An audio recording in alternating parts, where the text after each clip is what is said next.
असल बात आमिर जमील साहब साथ हैं, जो हमारे रिपोर्टर हैं, कॉरेस्पॉन्डेंट हैं पेशावर से, तो उनसे ज़रा बात कर लेते हैं। आमिर जमील साहब, अस्सलाम वालेकुम। जी आपको सुन रहा हूँ। वालेकुम भाई अस्सलाम। आप बताइए क्या आज कार्रवाई क्या हुई है, बस जल्दी से बता दीजिए जरा, और देर से शुरू क्यों हुई?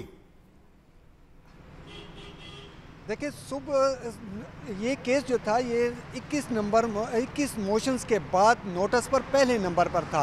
तकरीबन इसने 11-12 बजे के करीब इसने के समाअत होनी थी, लेकिन जज साहब ने शुरू में ही इनको ऑफ़र कर दी कि आप आएँ और अपने जो दलाइल हैं वो दें। लेकिन उस वक्त बैरिस्टर गौहर साहब और बैरिस्टर अली ज़फ़र साहब जो है वो पेशावर हाई कोर्ट में नहीं थे। तो सुबह में शाह फैसल उस्मान खेल जो है वो पाकिस्तान तहरीक इंसाफ की जानिब से पेश हुए और उन्होंने अदालत से दरख्वास्त ये की है कि चूँकि बैरिस्टर गौहर ये दोनों वकला जो हैं ये लाहौर से आ रहे हैं, तो धुंध की वजह से ये थोड़ा सा लेट हो जाएंगे, तो उन्हें थोड़ा सा वक्त दिया जाए। और इसी तरीके से इलेक्शन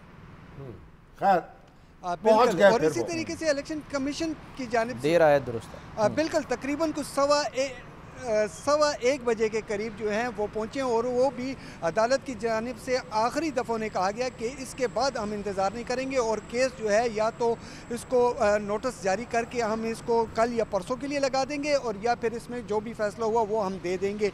लेकिन तकरीबन 1:10 पर बैरिस्टर गौहर और बैरिस्टर अली ज़फ़र दोनों अदालत में पेश हो गए।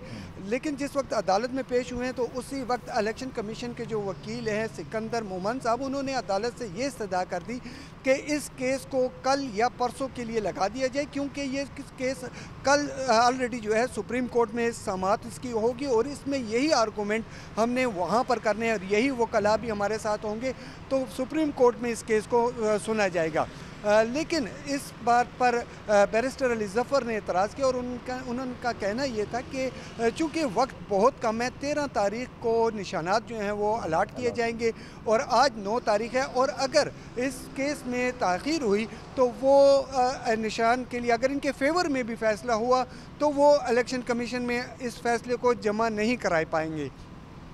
तो अदालत ने फिर उसके बाद ये फैसला किया जी वो समाअत जारी रखेगी। जी अब अदालत में समाअत कल होगी। उसके बाद ये फैसला किया कि ठीक है सर, बिल्कुल अदालत में दोनों वकला की जानिब से दलाइल सुने। तकरीबन 5 घंटे तक ये केस चलता रहा है।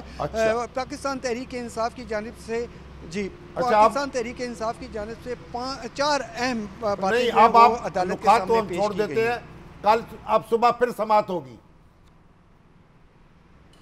बिल्कुल जी, कल सुबह फिर समाअत होगी और उसमें जो प्राइवेट रिस्पोंडेंट हैं, जो 14 वो अफराद हैं जिन्होंने इलेक्शन कमीशन में एतराज़ात दाखिल किए गए थे और जिसकी बुनियाद पर इलेक्शन कमीशन ने फैसला दिया था, तो आखिर में अदालत ने जब उनको बुलाया तो उनके वकील काजी जवाद साहब पेश हुए और तो उन्होंने ये कहा है कि चूँकि आज हड़ताल थी और वो लोग पेश नहीं हो सके, तो कल जो है उन्हें वक्त दिया जाए, कल वो पेश हो के अपने दलाइल और अपनी जो बातें हैं वो अदालत के सामने पेश करें। अब देखते हैं कि सुप्रीम कोर्ट क्या करती है और हाई कोर्ट में क्या होता है।